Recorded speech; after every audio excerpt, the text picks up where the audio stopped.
पहलवान आया है, बहुत अच्छी। ये है कुछ नहीं, पहले मत मारो, कुश्ती होने की पहलवानों से विशेष गुजारिश है, कुश्ती में थोड़ा नोट चलता रहता है, आप लोग थोड़ा घोषित न हो।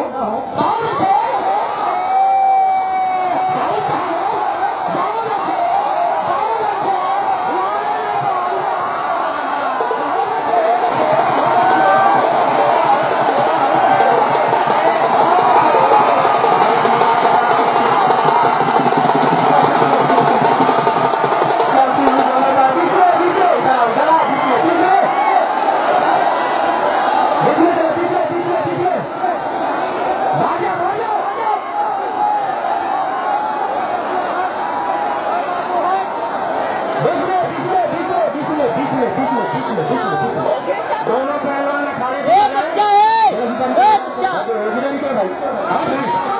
पर ही दिखाए, इधर उधर न भागे।